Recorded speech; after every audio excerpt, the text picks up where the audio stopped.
The golden towers of Prime rose into a violet sky filled with 3 moons. Ships from 40 different worlds hung in orbit above the planet, their lights blinking like new stars. It was the Celestial Concord, the greatest diplomatic gathering in 100 years, and everyone who mattered in the galaxy had come. Daniel stood at the window of his small cabin aboard the horizon's edge and watched the alien world below. He was 32 years old, an engineer from a small town in Ohio, and he still could not believe he was here. 6 months ago, he had been fixing water recyclers on a mining station near Mars. Now he was orbiting a planet that humans had only learned existed 3 years ago. The door behind him opened, and Captain Lisa Monroe stepped inside. She was a tall woman with gray hair and sharp eyes that had seen too much of space. "We land in 2 hours," she said. "Ambassador Blake wants everyone on their best behavior. We are the species in this gathering, and most of them think we are primitives." Daniel turned from the window. "I am just here to keep the ship running, Captain. I do not plan to talk to anyone important." Lisa smiled at him. "Good, keep it that way. These aliens play political games that would make your head spin. Stay in the background, fix what needs fixing, and do not attract attention." Daniel nodded. He had no intention of attracting attention. He was an engineer, not a diplomat. His job was to make sure the horizon's edge did not break down and embarrass humanity in front of the whole galaxy. 2 hours later, the human delegation walked down the landing ramp onto soil. Daniel stayed at the back of the group, carrying a toolkit and trying not to stare at everything around him. The spaceport was made of white stone that seemed to glow from within. Alien beings of every shape and size moved through the crowds.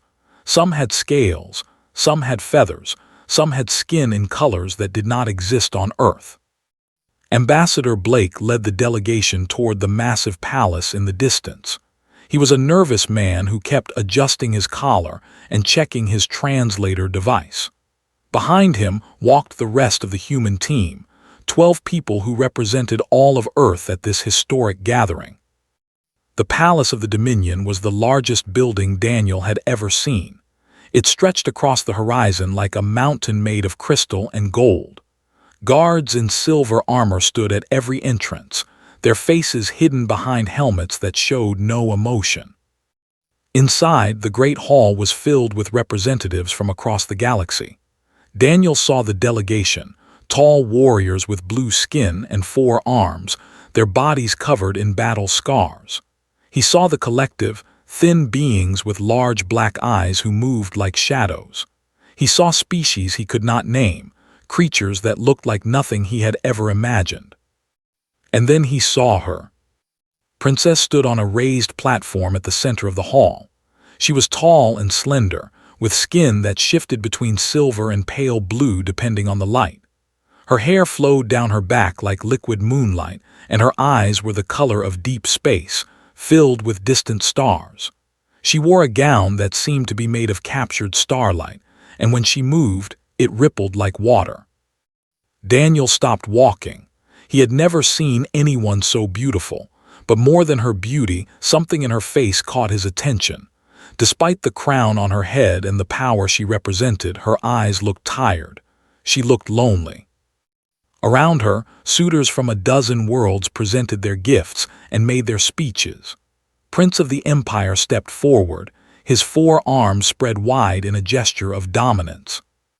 "Princess," he said, his voice booming through the hall, "I offer you 3 star systems, conquered in your name. I offer you a fleet of 10,000 warships. I offer you the strength of the Empire as your shield and sword." Nodded politely, but Daniel noticed that her smile did not reach her eyes. Next came Lord of the Collective. He was thin as a whisper, and his voice was soft like silk. "Princess, I present to you the moon of eternal light, a celestial body made entirely of precious minerals. Its value is beyond calculation. It will shine in your sky as a symbol of my devotion." Again nodded. Again her eyes remained distant. Daniel watched from the back of the hall as more suitors came forward. Each one offered worlds, fleets, treasures, and power. Each one spoke of alliances and political advantage. None of them seemed to notice that the princess was not impressed. The reception continued for hours. Daniel stayed near the human delegation's assigned area, checking the portable equipment and making sure the atmospheric adapters were working properly. The air on Prime was slightly different from Earth's, and without the adapters, the humans would have trouble breathing. It was during his third check of the main adapter that he noticed the problem. One of the filters was failing.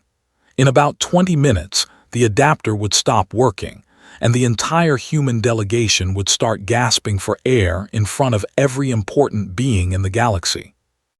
Daniel did not panic. He simply opened his toolkit and got to work. He had no replacement filter, so he had to improvise.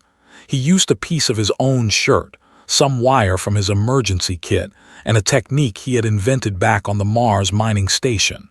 It was not elegant, but it would work. He was so focused on his work that he did not notice the figure standing behind him until she spoke. "What are you doing?" Daniel turned and found himself looking directly into eyes filled with stars. Princess stood 3 feet away from him, her head tilted slightly in curiosity. For a moment, Daniel forgot how to speak. Then his training kicked in, and he answered honestly. "The atmospheric adapter is failing. If I do not fix it, my people will not be able to breathe." Looked at the device in his hands. "You are repairing it yourself. You have no servants to do this for you." Daniel almost laughed. "We do not have servants, and even if we did, this is my job. I am the engineer." "The engineer," repeated as if the word was strange to her. "You fix things." "I fix things," Daniel agreed. He turned back to his work, his hands moving quickly. He did not have time for conversation, not even with a princess. Did not leave. She stood there watching him work, and Daniel could feel her eyes on his back. It made him nervous, but he pushed the feeling aside and focused on the task. 5 minutes later, the adapter hummed back to life. Daniel let out a breath of relief and closed his toolkit. "It is fixed," he said, standing up and turning to face the princess again. But was not looking at the adapter, she was looking at him. "Everyone else in this hall is trying to get my attention," she said quietly. "They bring me gifts and make speeches and tell me how much they want me, but you did not even look at me. You just did your work." Daniel was not sure what to say. "I did not want to bother you. You seemed busy." Something changed in his expression. It was small, just a slight softening around her eyes, but Daniel noticed it. "You are the first person tonight who has not wanted something from me," she said. Then she turned and walked away, disappearing into the crowd of suitors and diplomats. Daniel stood there for a long moment, his toolkit in his hand, wondering what had just happened. Then Captain Monroe appeared at his side. "Was that the princess?" she asked, her voice sharp with concern. "Yes," Daniel said. "What did she want?" Daniel looked at the space where had stood. "I have no idea," he said honestly, "but I think she was curious." Lisa frowned at him. "Remember what I said, stay in the background, do not attract attention." But as Daniel looked across the hall and saw glance back at him from her platform, he had a feeling that staying in the background was no longer an option. The princess had noticed him, and in a room full of kings and conquerors, that was either the best thing that could happen or the worst. Daniel did not know which one yet. 3 days passed on Prime, and Daniel tried to follow Captain Monroe's advice. He stayed with the ship during the day, checking systems and making repairs. He avoided the grand events and diplomatic meetings. He ate his meals alone in his cabin and told himself that his conversation with Princess had meant nothing. But on the 4th day she found him. Daniel was in the palace gardens, a place of impossible beauty where flowers glowed with their own light and trees sang soft melodies in the wind. He had wandered there during a break, drawn by curiosity about this alien world. He sat on a bench made of crystal, watching fish swim through the air above a pond that had no surface. "You are the human engineer." Daniel looked up and saw standing on the path before him. She wore a simpler dress today, pale blue like morning sky, and her silver hair was tied back from her face. Without the crown and the formal gown, she looked younger. She looked almost normal. "Yes," Daniel said, standing up quickly. "I am sorry, I did not mean to trespass. I can leave." "Sit down," said. It was not a command, but it was not quite a request either. She sat on the bench beside him, leaving a small space between them. "I want to ask you questions." Daniel sat back down, confused. Questions about what? "About your world, about humans." Looked at the floating fish, but Daniel could tell her attention was on him. "Everyone tells me that humans are primitives. They say your species only discovered space travel 2 generations ago. They say you are weak and simple and not worth attention."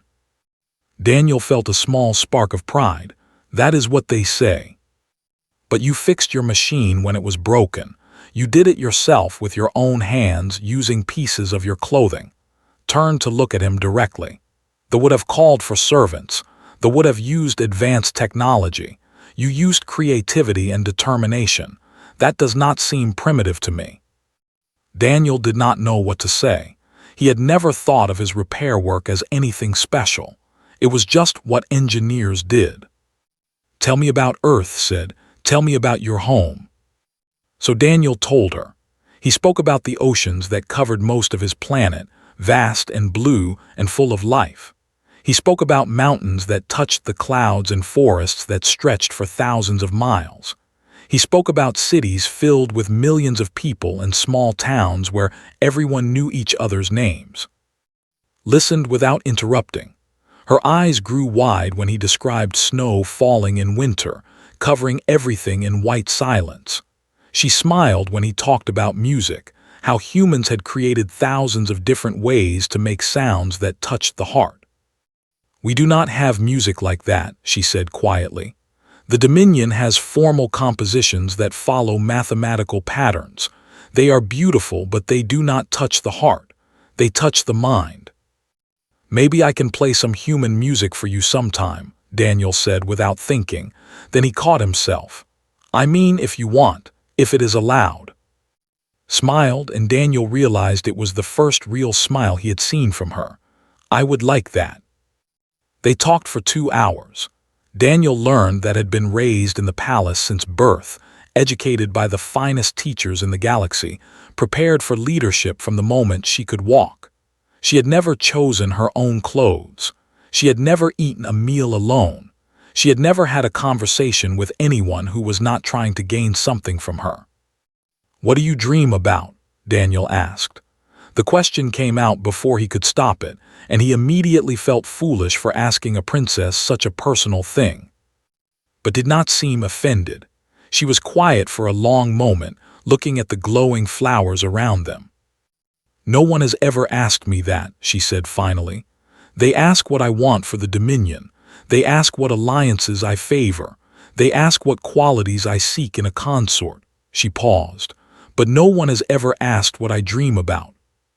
"You do not have to answer," Daniel said quickly. "It was a stupid question." "It was not stupid," met his eyes. "I dream about freedom. I dream about waking up one day and not having every moment planned for me. I dream about walking through a city without guards, eating food from a street vendor, talking to people who do not know who I am." She laughed softly, but there was sadness in it. "These are foolish dreams for a princess." "They do not sound foolish to me," Daniel said. "They sound human." Something passed between them in that moment, something Daniel could not name. It was like a door opening, just a crack, letting light into a dark room. The next day found him again, and the day after that. They met in the gardens, in quiet corners of the palace, in places where the suitors and diplomats did not think to look. They talked about everything and nothing. Daniel told her stories about Earth, about his childhood, about his dreams of exploring space. Told him about the burden of the crown, about the loneliness of being desired by everyone but known by no one. "They do not see me," she said one evening as they watched the 3 moons rise over the palace. "They see my title, my power, my beauty, but they do not see me." "I see you," Daniel said. The words came out simple and honest without any attempt to impress her.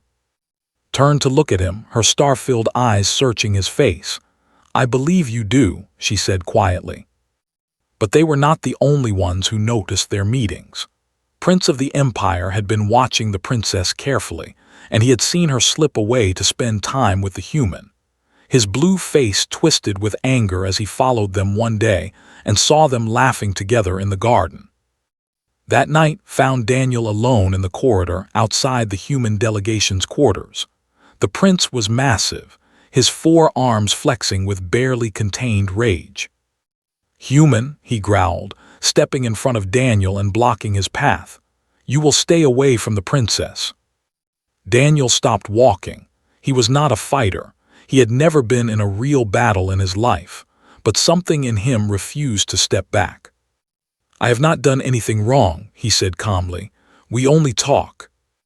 "Talk?" laughed, a harsh sound like breaking stones. "You think you can talk your way into the royal family? You think a primitive from a backward planet can compete with the Empire?" He leaned down, his face inches from Daniel's. "I will destroy your entire species if you do not stay away from her." Daniel's heart was pounding, but his voice remained steady. "The princess chooses who she speaks to. That is not your decision or mine." For a moment Daniel thought would kill him right there. The prince's 4 hands curled into fists, and his eyes burned with hatred. Then a voice cut through the tension. "Prince." They both turned. Princess stood at the end of the corridor, her expression cold as ice. "The human is a guest of the celestial conquered," she said, her voice carrying the weight of royal authority. "Threatening him is a violation of the peace treaties. I suggest you return to your quarters before I am forced to report this incident to the council." Straightened up, his expression shifting from rage to political calculation. "Of course, princess," he said smoothly. "I was merely having a friendly conversation with our human friend." He looked at Daniel one last time, a promise of violence in his eyes, then walked away. When he was gone, approached Daniel. "Are you hurt?" "No," Daniel said, "but I think I have made an enemy." Reached out and touched his arm gently. It was the first time they had touched, and Daniel felt the warmth of her skin like electricity. "Thank you for not backing down," she said.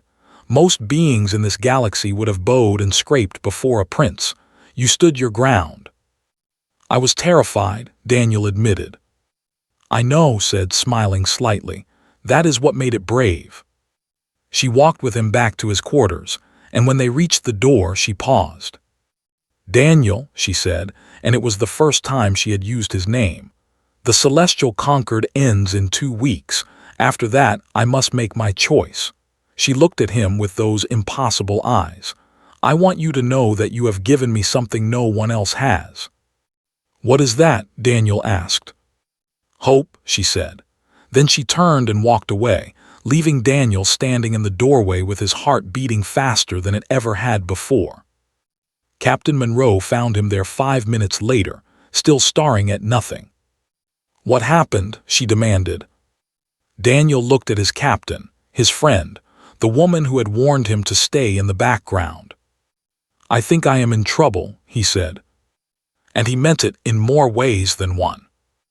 The announcement came on the 10th day of the Celestial Conquered, and it shook the entire gathering like an earthquake. Prince stood before the council of delegates and invoked an ancient tradition. His voice rang through the great hall with cold satisfaction. "I call for the trials of ascension. Let the suitors prove their worth through the ancient tests. Let strength, wisdom, and sacrifice determine who is worthy of the princess." The hall erupted in murmurs. The trials had not been invoked in 300 years. They were considered relics of a more brutal age, tests designed for warriors and kings. Queen Seraphine, ruler of the Dominion, sat on her throne and considered the request. She was an older version of her daughter, silver-haired and star-eyed, but her face was harder, shaped by decades of political warfare. "The trials of ascension are the right of any suitor," she declared.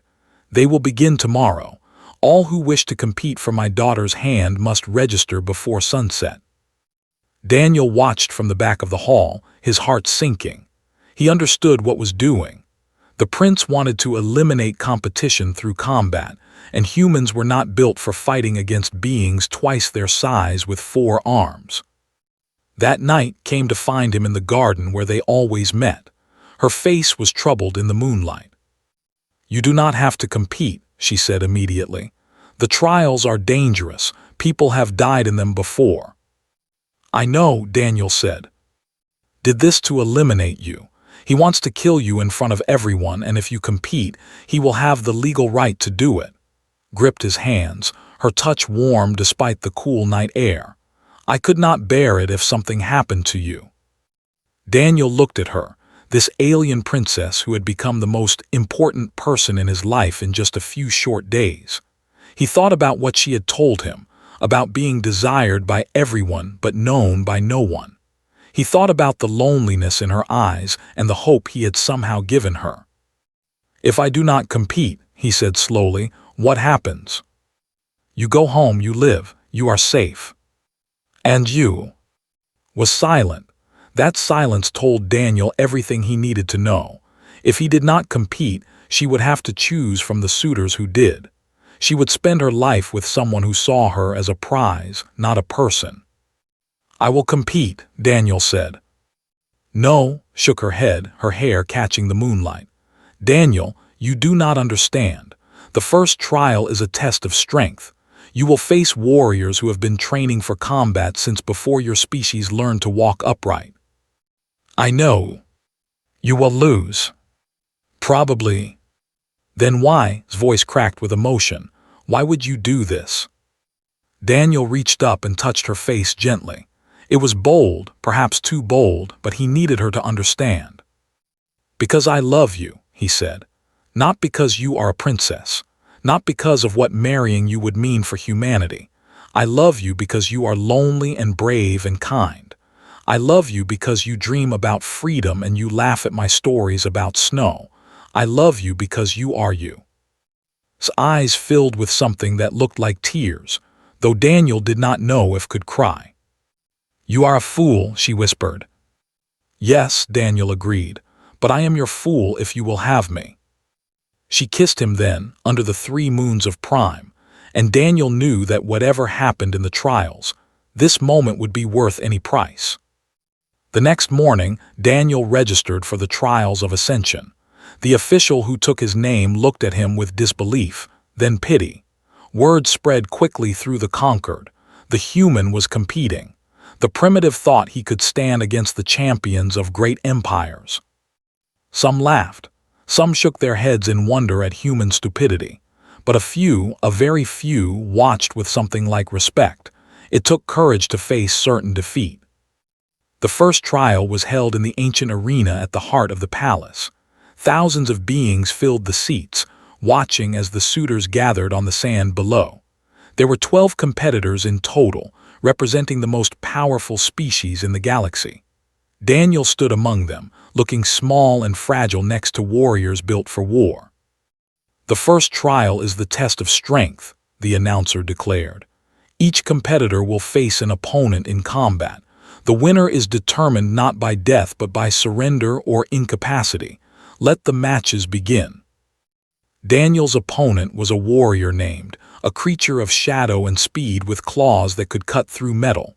The match lasted 4 minutes, was faster, stronger, and more skilled. He knocked Daniel down again and again. But Daniel kept getting up. The crowd grew quiet as they watched the human refuse to surrender. His lip was bleeding. His arm hung at an odd angle. One of his eyes was swelling shut. But every time knocked him down, Daniel pushed himself back to his feet. "Stay down," human hissed. "You cannot win." "I know," Daniel said, spitting blood onto the sand. "But I can refuse to lose." He swung with his good arm. The blow was weak, barely a tap against the warrior's chest, but it was a blow nonetheless. Hit him again, and this time Daniel could not get up.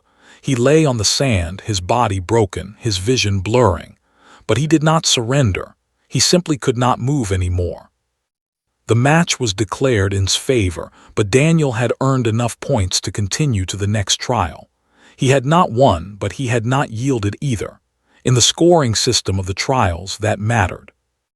The medical team carried Daniel to the healing chambers. Technology could repair his injuries in hours, but the pain was still real, and so was the message he had sent to everyone watching. Humans did not give up. The second trial came 3 days later, after Daniel had healed. This was the test of wisdom, a puzzle that had been designed by the greatest minds of the Dominion. Each competitor was placed in a room filled with floating geometric shapes and told to arrange them into a specific pattern. The catch was that the pattern changed every time someone touched a shape, responding to the competitor's actions in ways that seemed random but followed hidden rules. They approached it like a battle, forcing the shapes into position through brute strength. They used their advanced technology to analyze the pattern, but their rigid logic could not adapt to the changing rules. One by one, the competitors failed. Daniel sat in the center of his room and watched the shapes float around him. He did not touch anything for the first 30 minutes. He just observed, looking for patterns, thinking about the problem from different angles. Then he noticed something. The shapes responded not just to touch but to intention. When he reached for a shape aggressively, it moved away.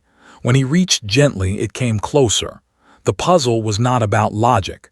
It was about approach. Daniel closed his eyes and cleared his mind.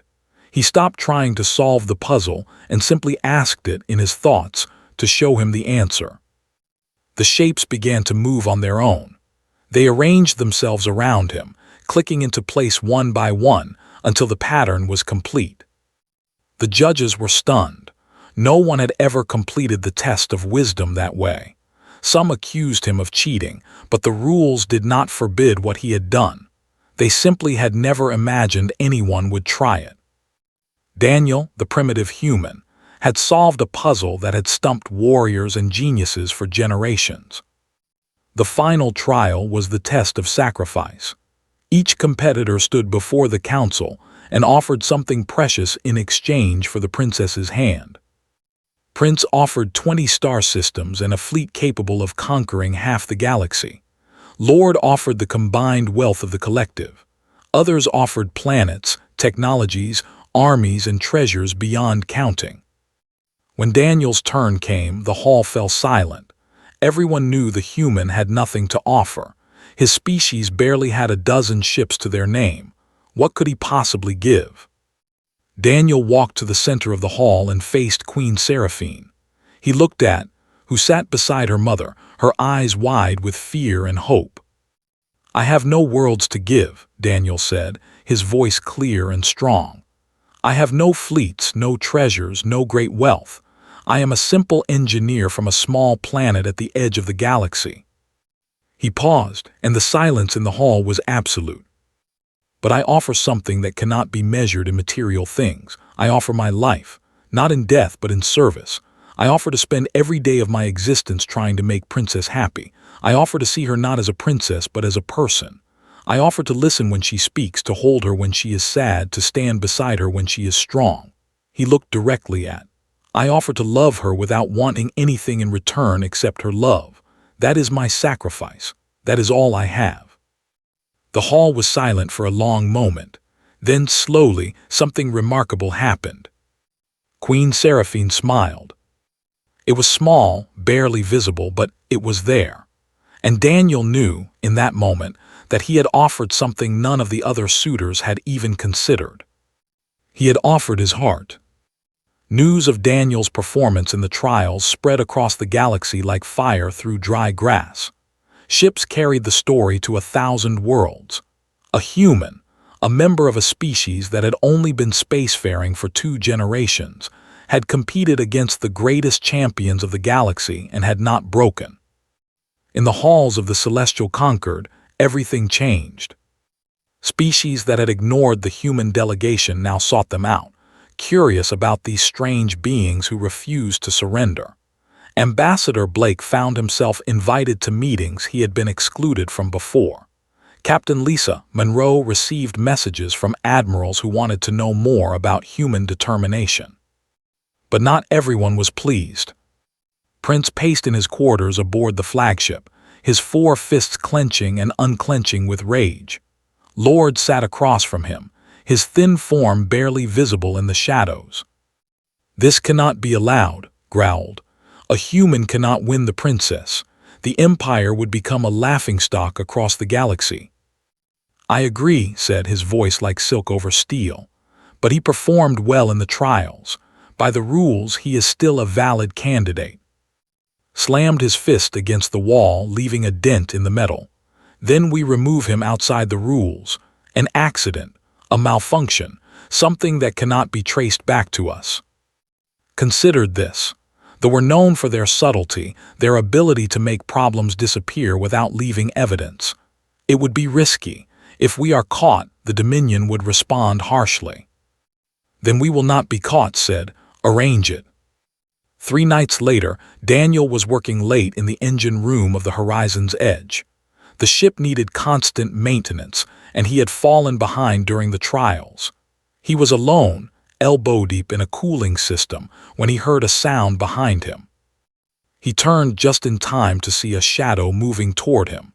Then something hit him in the head, and the world went dark. When Daniel woke up, he was in a storage compartment somewhere in the lower levels of the palace. His hands were bound, and his head throbbed with pain. 2 figures stood over him, beings he did not recognize, wearing masks that hid their faces. "The prince sends his regards," one of them said. "He wanted you to know who ended your ambitions before you died." Daniel's heart pounded, but his mind raced faster. He was not a fighter, but he was an engineer. He understood systems, including the systems that made up this palace. "The environmental controls in this section," Daniel said, his voice steady despite his fear. "They are connected to the main grid, right?" The assassins paused, confused by the question. If something were to malfunction here, an alarm would trigger. Security would respond within minutes. Daniel nodded toward a panel on the wall. "And I damaged that panel when you dragged me in here. I saw the sparks. I would guess you have about 3 minutes before this room is flooded with guards." It was a bluff. Daniel had no idea if he had damaged anything or if alarms would sound. But the assassins did not know that. They exchanged glances, uncertainty creeping into their posture. Then, in the distance, a siren began to wail. Daniel almost laughed. The universe had decided to support his bluff. The assassins fled, leaving Daniel tied up but alive.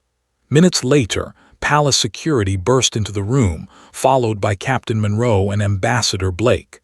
They found Daniel bloodied but breathing, a smile on his bruised face. "What happened?" Lisa demanded as she cut his bonds. "Prince tried to have me killed," Daniel said. "He wanted to eliminate the competition." The investigation that followed was swift and thorough. Security traced the assassins back to an operative, and when confronted with the evidence, Lord abandoned his alliance with to save himself. He before the council, revealing the prince's plot. Queen Seraphine was furious. The attack on a competitor during the Celestial Concord was a violation of treaties that went back centuries. It was an insult to hospitality and a stain on the honor of the gathering. "Prince," she declared from her throne, her voice cold as the void between stars, "you have committed treason against the peace. By rights, I could declare war on the Empire for this outrage." Stood before her, his arrogance finally cracked. Behind him, his delegation shifted nervously. A war with the Dominion would be devastating for and everyone knew it. "However," the Queen continued, "I will show mercy that you did not show to your victim. You are expelled from the Celestial Concord. You are forbidden from competing for my daughter's hand, and you will carry this shame back to your empire where your failure will be known to all." His face twisted with humiliation, but he had no choice. He bowed stiffly and left the hall, his dreams of empire crumbling around him.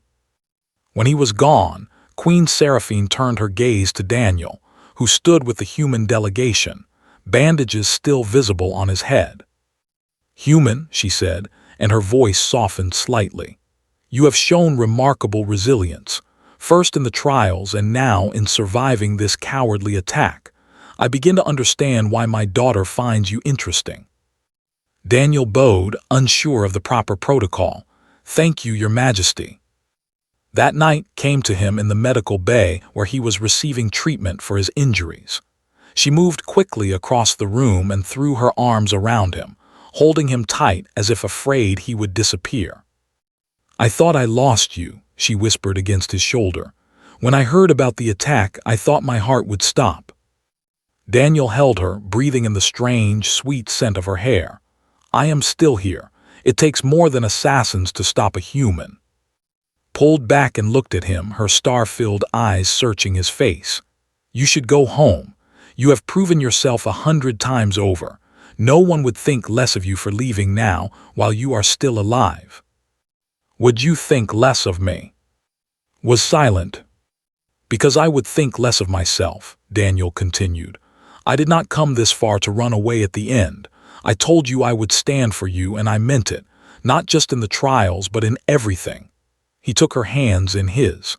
"I am not afraid of what comes next. The only thing that frightens me is a universe where I did not try."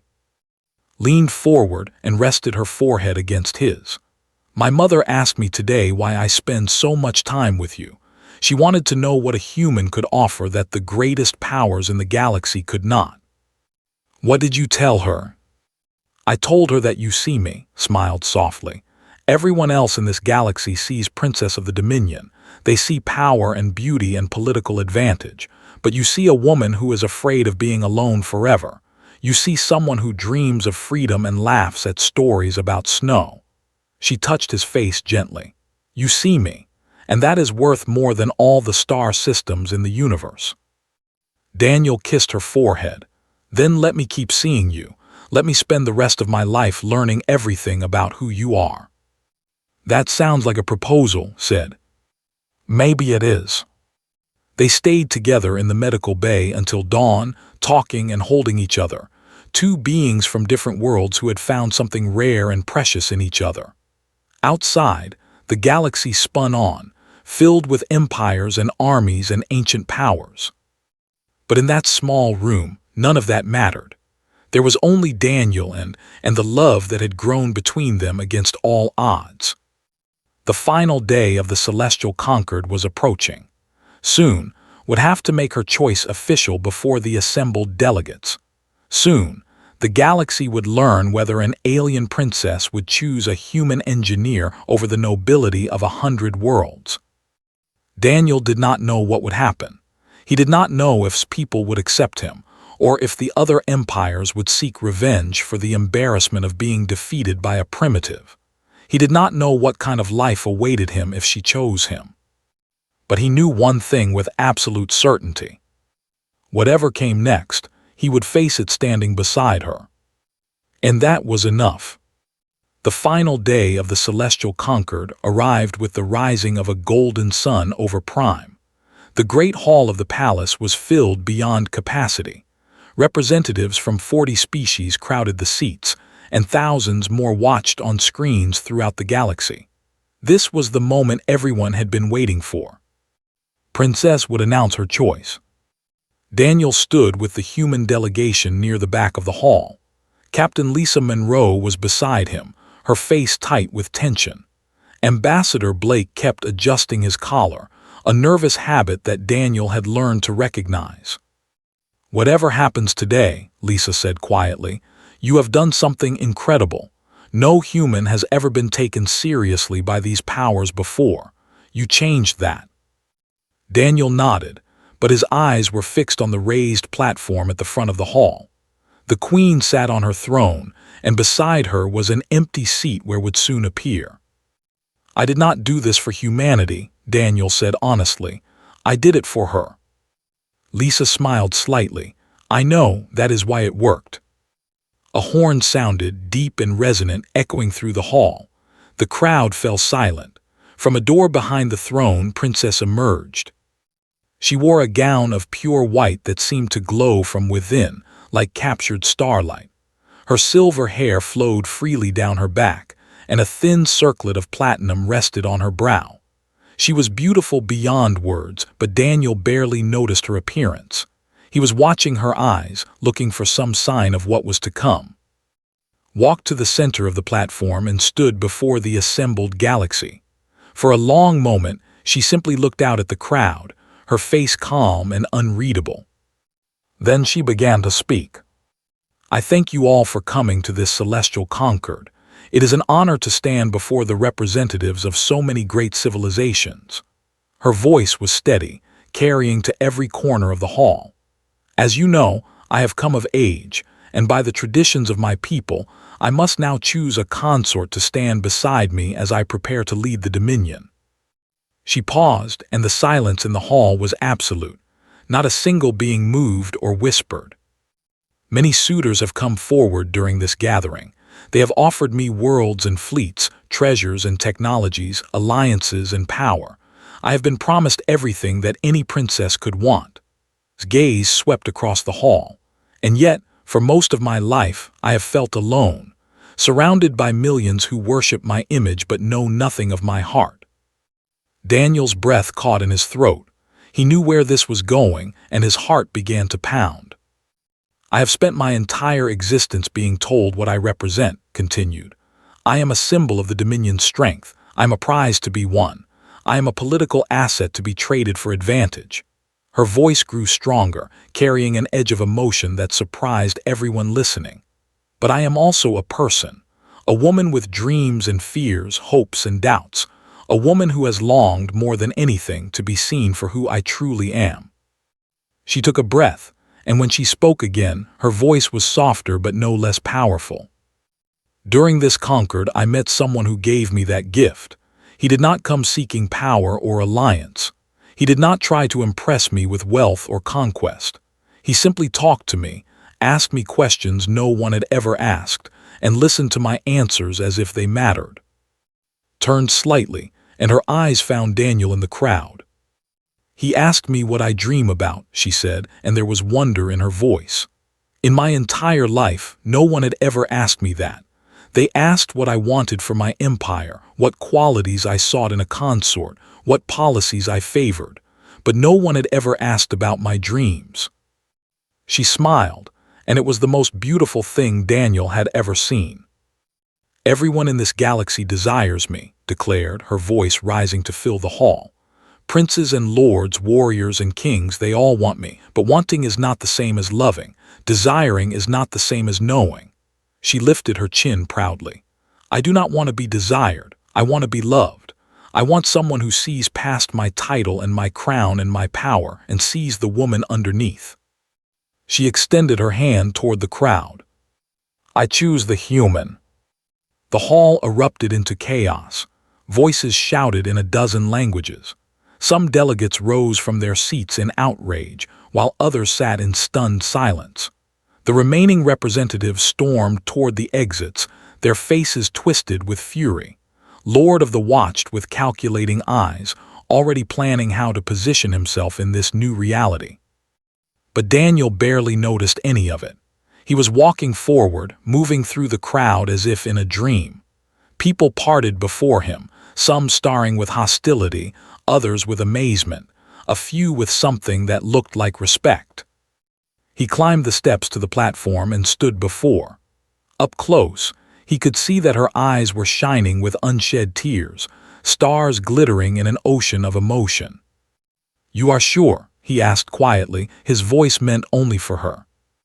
I have never been more sure of anything in my life, she answered. Daniel took her hand. It was warm and soft, and it fit perfectly in his. I do not have a grand speech prepared, he said. I am just an engineer from a small planet. I do not know how to be a prince or a consort or whatever title they will give me. He squeezed her hand gently. But I know how to love you. I will spend every day earning this honor. I will stand beside you through whatever comes. and I will never, ever stop seeing you for who you truly are."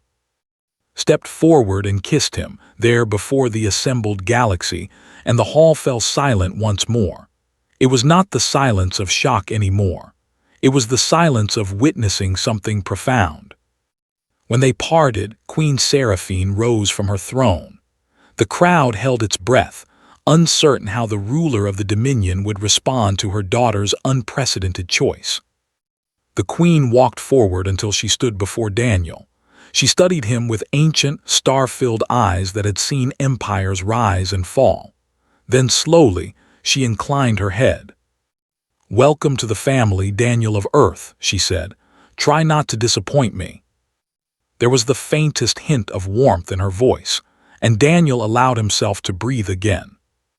The remainder of the Celestial Concord passed in a blur of ceremonies, announcements, and diplomatic maneuvers. The Empire its delegation in protest, but other species stepped forward to congratulate the human representative. The ever-pragmatic immediately began negotiating trade agreements with Earth. Smaller civilizations that had been bullied by larger powers saw humanity's victory as a sign that anything was possible. But for Daniel, the most important moment came later, after the ceremonies were over and the crowds had dispersed. He stood on a balcony overlooking the glowing city below. The 3 moons hung in the sky, casting silver light across her face. "What happens now?" Daniel asked. "Now we build a future," said. "Together. There will be challenges ahead. Not everyone will accept this choice. Some will try to undermine us to prove that a human cannot belong among the stars." "Let them try," Daniel said. "I have faced worse odds." Laughed, a sound like music that made Daniel's heart soar. "I love you, Daniel. I love your courage and your kindness and your determination. I love that you see me." "I love you too," Daniel replied. "I love your strength and your dreams and your stubbornness. I love that you chose hope over power." They stood together as the night deepened around them, 2 souls from different worlds who had found each other against all odds. Behind them, the palace hummed with activity as the galaxy adjusted to a new reality. Before them, the stars stretched out in infinite possibility. Humanity's place in the universe had changed forever. They were no longer primitives to be dismissed. They were the species that had won the heart of a princess, not through conquest or wealth, but through something the older civilizations had forgotten how to value. Compassion, connection, love. And somewhere, in a small cabin aboard the horizon's edge, Captain Lisa Monroe raised a glass of Earth whiskey and smiled at the impossible story she would have to tell when she got home. A human engineer had captured the heart of an alien princess. The galaxy would never be the same. And that, she thought, was exactly as it should be. The end.